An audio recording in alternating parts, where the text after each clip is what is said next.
6 personas, 6 decisiones fatales. Todas eligieron el camino de la imprudencia absoluta y pagaron el precio más alto que existe. Desde peleas vecinales hasta explosiones de furia en plena calle, estas son las historias de personas cuya propia agresividad desató tragedias que jamás imaginaron. Dale like, suscríbete y activa la campana para que no te pierdas ni un solo caso. 3 de octubre de 2017. En una modesta parroquia al norte de Nueva York, la tranquilidad de esa tarde envolvía los preparativos de una ceremonia nupcial. Entre las paredes del templo, familiares y empleados ajustaban con cuidado las alfombras del pasillo central, justo cerca del altar. El ambiente olía a cera derretida mientras colocaban los arreglos florales y encendían cirios de 1,5 metros de altura. Flores Adams, de 56 años, irrumpió en el recinto ignorando el bullicio del momento, avanzando decidida hacia los bancos delanteros. Era vecina del sector, y el personal la conocía bien por sus constantes conflictos con las reglas de ruido y las políticas de ubicación dentro del templo. Haciendo caso omiso de las restricciones, se instaló en un lugar reservado para los invitados de la boda y se negó a moverse mientras los trabajadores intentaban terminar su labor. Le explicaron claramente que esa zona era exclusiva para la familia y que debía reubicarse en los laterales, pero la mujer no se movió ni un centímetro. Lejos de ceder, Flores avanzó aún más hacia el frente, como si estuviera buscando provocar una confrontación. Su presencia bloqueaba el paso principal y obligaba a los encargados a interrumpir sus tareas para maniobrar torpemente a su alrededor. Mientras intentaban reacomodar la alfombra, ella se puso de pie, pero en vez de retirarse, caminó directo hacia el altar. Una coordinadora y otro empleado le cerraron el paso en un intento desesperado por alejarla de la zona reservada para la familia. Ella se detuvo, pero solo para enfrentarlos con gestos bruscos y un tono de voz cada vez más alto ante la mirada atónita de todos los presentes. El altercado paralizó el montaje y rompió la paz del templo. En medio de la discusión, Flores se abrió paso peligrosamente entre pedestales y cirios encendidos. Ese día vestía una blusa holgada y un cardigan de tela delgada, cuyas mangas le caían más allá de las muñecas. Al rozar uno de los grandes candelabros de pie, la tela delicada de su manga derecha entró en contacto directo con la llama. El peligro fue invisible por unos segundos. Luego el borde del tejido se carbonizó, antes de que las llamas comenzaran su ascenso implacable por su brazo. Un olor penetrante a quemado invadió de inmediato el espacio sagrado del altar. Al darse cuenta del fuego, intentó sacudirse la ropa con desesperación, pero sus propios movimientos solo avivaron las llamas con más oxígeno. En su intento errático por retroceder, golpeó sin querer un soporte metálico que sostenía otro cirio encendido. El pedestal se cayó derramando cera hirviente sobre el suelo de piedra. Aunque esa vela se apagó, su ropa seguía ardiendo ante el horror de todos los testigos. Los presentes describieron una parálisis momentánea, mientras el humo denso y las llamas creaban una barrera imposible de cruzar. Lograron sofocar el fuego, pero el daño físico ya era irreversible. La boda fue suspendida y tuvo que celebrarse en otro lugar semanas después. Los servicios de emergencia atendieron a Flores en el lugar antes de evacuarla de urgencia una vez que la zona fue asegurada. Esa misma noche, la vida de Flores Adams se apagó en el hospital. El informe forense determinó que la muerte ocurrió por complicaciones derivadas de quemaduras térmicas e inhalación de humo y fue clasificada como un trágico accidente. Las puertas del templo se cerraron al público mientras el altar permanecía bajo estrictas labores de restauración y limpieza. Al reabrir, el suelo dañado lucía nuevo, pero los grandes cirios habían sido retirados para siempre de esa sección de la nave central. 11 de agosto de 2015. Una tarde sofocante en Tampa, Florida, se convirtió en el escenario de una tragedia que nadie hubiera podido anticipar. Lo que comenzó como una cita de rutina en un salón de belleza, terminó convirtiéndose en un accidente eléctrico mortal. La jornada era frenética. Los estilistas apenas daban abasto con una clientela que no paraba de llegar al local. El salón, ubicado en un viejo centro comercial, tenía 6 estaciones de peinado y 2 lavacabezas alineados contra la pared del fondo. Por el flujo constante de gente, las baldosas de la zona de lavado estaban peligrosamente húmedas con agua y residuos acumulados en el suelo. En medio de ese caos, los estilistas se movían rápido entre las sillas, esquivando espejos y herramientas de trabajo. Entre cables y carritos estaba Marisa Cole, de 42 años, una vendedora conocida por su carácter fuerte y sus exigencias elevadas. Quienes la habían atendido antes la recordaban perfectamente. Era el tipo de clienta que nunca pasaba desapercibida. Marisa no toleraba demoras. Su frustración escalaba rápidamente hacia el conflicto si sentía que el servicio no cumplía con lo que ella esperaba. Esa tarde llegó para un tratamiento y secado. La acomodaron rápido, pero su paciencia se agotó en cuestión de minutos. Se quejaba amargamente del calor sofocante del local y de lo que ella consideraba una lentitud inaceptable del personal. Para calmarla y evitar una escena mayor, los empleados decidieron priorizar su atención y agilizar el proceso. Después del lavado, Marisa regresó a su silla con el cabello completamente empapado, dejando un rastro de humedad a su paso. El agua goteaba sin parar desde las puntas de su cabello, acumulándose justo debajo de sus pies sobre el piso cerámico. El estilista intentó usar una toalla, explicando que era fundamental retirar el exceso de humedad antes de usar el secador para evitar cualquier riesgo. Pero Marisa se negó rotundamente. Exigió que encendieran el secador de inmediato sin más esperas. Dejó claro que no pensaba esperar un segundo más. A pesar de las dudas de la estilista, Marisa insistió en su demanda. Testigos presentes en el salón afirmaron que se inclinaba con obsesión hacia el secador que estaba sobre el mostrador, señalándolo con gestos bruscos. En un intento por calmar la situación y satisfacer su exigencia, la empleada tomó un secador viejo de su estación y lo conectó cerca del área de lavado. Al encenderse el aparato, Marisa lo tomó para dirigir el flujo de aire directo hacia su cabeza. Al mismo tiempo se puso de pie y pisó las baldosas húmedas con los pies completamente descalzos. El contacto de sus manos mojadas y su piel expuesta con el suelo húmedo creó una trampa invisible y letal.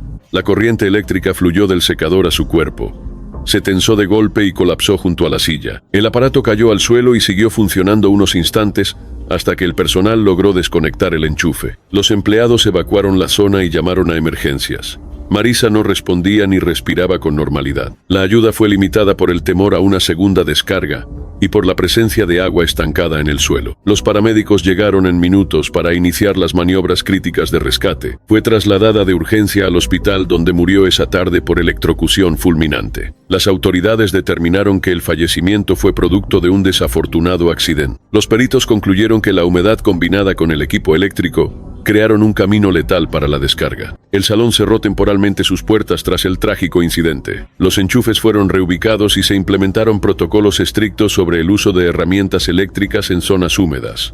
Los hechos ocurrieron el 14 de junio de 2016. En una pequeña boutique de Mesa, Arizona, el local tenía pasillos estrechos y 5 vestidores al fondo. Cada cubículo medía 1.2 por 1.5 metros con puertas internas y sin alarmas. Rosario Bones, de 38 años, vivía sola y llevaba una vida prácticamente anónima. Desempleada en ese momento, solía visitar tiendas durante las largas tardes de los días entre semana. Quienes la conocían la describían como una mujer conflictiva que no toleraba que nadie la cuestionara. El personal de la tienda la reconoció por incidentes previos donde había discutido por tallas y políticas internas del local. Esa tarde Rosario entró al local moviéndose con una agresividad inquietante entre los estantes. Arrancó varias prendas de los ganchos sin molestarse en revisar las etiquetas de las tallas. Eligió un vestido talla mediana, ignorando las opciones más grandes que tenía justo a su alcance. Cuando una vendedora le sugirió cambiar la talla, Rosario respondió con hostilidad, insistiendo en que le iba a quedar perfecta. Con la voz alzada captó la atención de todos mientras caminaba con la ropa hacia los vestidores.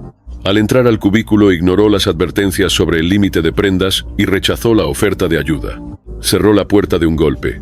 Minutos después, los clientes cercanos comenzaron a escuchar cómo la tela se tensaba al máximo. Se oían movimientos bruscos e impactos repetidos contra las paredes del pequeño vestidor de Rosario. La prenda, sin ningún tipo de elasticidad, quedó atorada a la altura del pecho, inmovilizándola por completo. Sus brazos quedaron atrapados hacia arriba, obligando a su torso a doblarse en una postura forzada e irreversible. Los testigos describieron sonidos de tela desgarrándose, seguidos de un forcejeo desesperado dentro del angosto espacio. Con las rodillas dobladas y el torso comprimido, intentaba inútilmente bajar el vestido. El ruido cesó de golpe.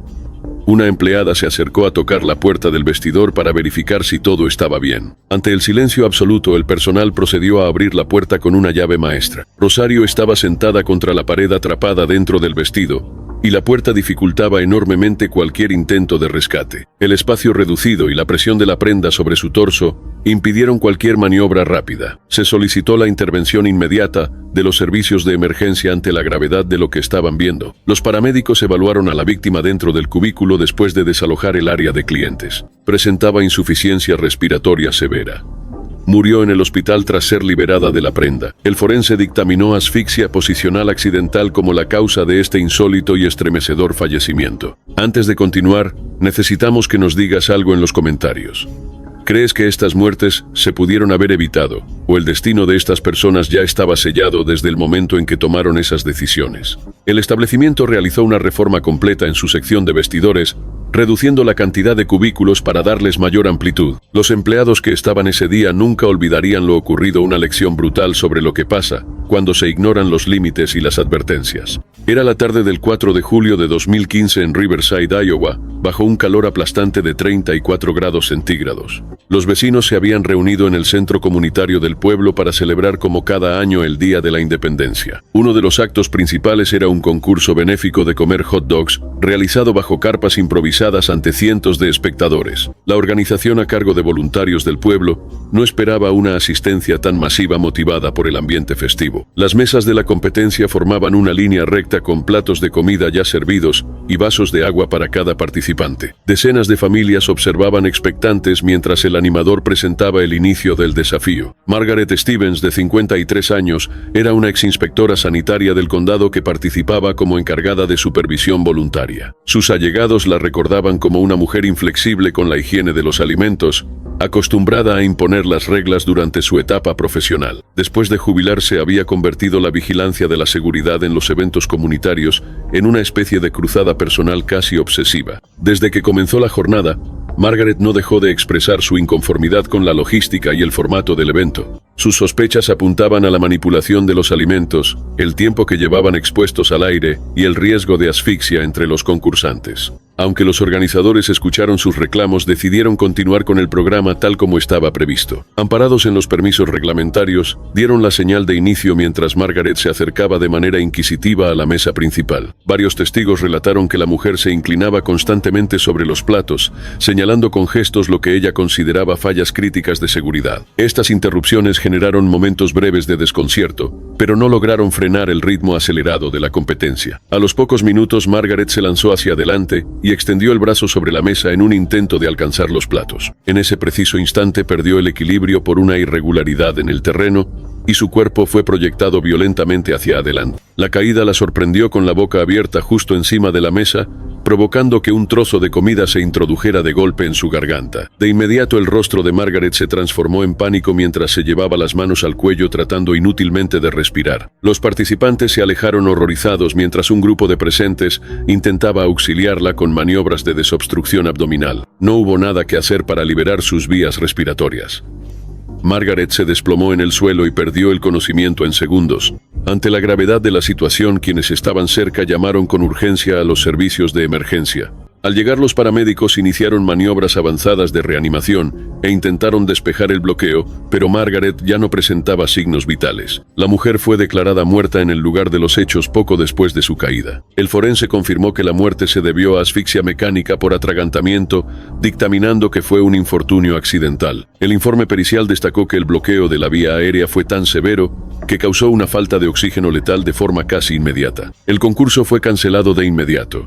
En los días siguientes, los organizadores se vieron obligados a revisar todos sus protocolos de seguridad. Se establecieron perímetros de exclusión para los voluntarios y se diseñaron planes de respuesta inmediata para situaciones críticas. La justicia determinó que no había motivos para presentar cargos criminales relacionados con este trágico incidente. Las autoridades locales utilizaron el caso como advertencia sobre los peligros de intervenir físicamente en eventos públicos más allá de las funciones asignadas. La fecha era el 23 de diciembre, 2015. Una noche de 20 grados en el condado de Orange, California, donde el frenesí navideño colapsaba los estacionamientos. Los carros daban vueltas sin parar mientras los conductores libraban una batalla silenciosa por cada espacio libre de asfalto. Ese centro comercial de lujo había registrado una afluencia masiva desde que abrió sus puertas por la mañana. Al caer la tarde, la saturación era tal que el tráfico apenas avanzaba, elevando la tensión entre compradores ya agotados y de muy mal humor. Entre ellos estaba Karen Thompson, de 40, y años, una corredora de propiedades conocida por su carácter explosivo. Era el tipo de persona que no dudaba en confrontar a quien a su juicio violara cualquier norma de convivencia. Tenía una aversión particular por los estacionamientos mal usados y no era la primera vez que terminaba peleando por ese motivo. Después de dar demasiadas vueltas buscando dónde dejar su carro, la paciencia de Karen se agotó por completo. Entonces vio un vehículo pequeño estacionado en un cajón de tamaño normal, muy cerca de uno de los accesos principales. Aunque el carro no infringía ninguna norma, Karen lo interpretó como una falta de consideración dado el hacinamiento del momento. En un arranque de furia bloqueó la salida del vehículo pequeño estacionando su camioneta justo detrás de él. Sin mirar atrás dejó su vehículo y entró al centro comercial para continuar con sus compras. Con un gesto de reproche pegó una nota en el parabrisas del carro por la forma en que estaba estacionado. 2 horas después, Karen regresó al lugar. Junto al vehículo esperaba la conductora, cuya expresión reflejaba una angustia cada vez más evidente. Entre súplicas, la mujer explicó que necesitaba recoger a sus hijos en la guardería, implorando a Karen que moviera su camioneta. Karen se negó rotundamente. Varios testigos recordaron cómo persistió en la discusión sin la menor intención de ceder el paso. La atmósfera se volvió asfixiante mientras la otra mujer rogaba una y otra vez que la dejaran irse. Algunos transeúntes observaban la escena con curiosidad distante, pero nadie se atrevió a intervenir. En medio del altercado, Karen acortó la distancia y se plantó desafiante frente a la puerta del conductor. Cuando la otra mujer intentó subirse a su carro, Karen le bloqueó el acceso interponiéndose físicamente para impedírselo. La tensión estalló cuando Karen intentó sujetar la manija justo en el momento en que la conductora tiraba de ella para abrirla. Ese movimiento brusco la hizo tambalearse. Cayó de espaldas contra el concreto y sufrió un golpe seco en la nuca. La propietaria del carro llamó de inmediato al 911 mientras intentaba auxiliar a la mujer que yacía en el suelo. Karen no reaccionaba. A su alrededor, los curiosos comenzaron a amontonarse mientras las sirenas se escuchaban a lo lejos. 7 minutos después, los paramédicos iniciaron maniobras de reanimación sin éxito. Karen Thompson fue declarada muerta en ese mismo estacionamiento. El forense confirmó que un traumatismo craneal severo provocó una hemorragia cerebral irreversible que le arrebató la vida al instante. Se dictaminó muerte accidental.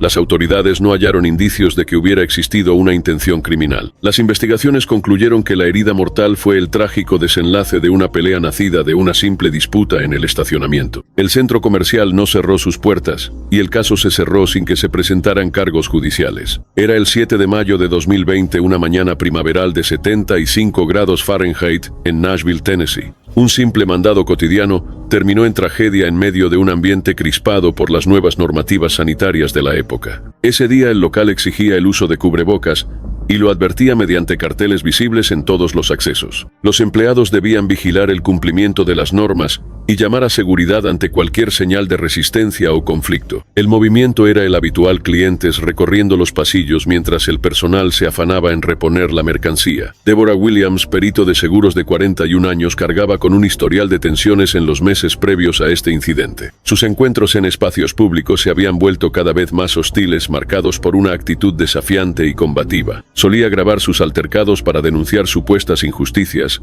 compartiendo después esos tensos videos en sus redes sociales. Esa mañana, Deborah decidió ignorar las advertencias sanitarias y entró al establecimiento sin cumplir con los requisitos exigidos. En cuanto cruzó la puerta, activó la cámara de su celular para registrar cada uno de sus pasos. Mientras avanzaba grabando para su audiencia en redes, los presentes, incómodos con su actitud, comenzaron a guardarle distancia. Los guardias de seguridad la interceptaron en la sección de frutas, tratando de llevarla discretamente hacia el área de atención al cliente. Según los testigos, ella se resistió a cooperar manteniendo el celular en alto mientras se enredaba en una fuerte discusión. El alboroto captó la mirada de todos y obligó a los empleados a pedir refuerzos para controlar la situación. Lejos de calmarse, Deborah se dirigió hacia la salida, con la tensión escalando por segundos en el vestíbulo principal.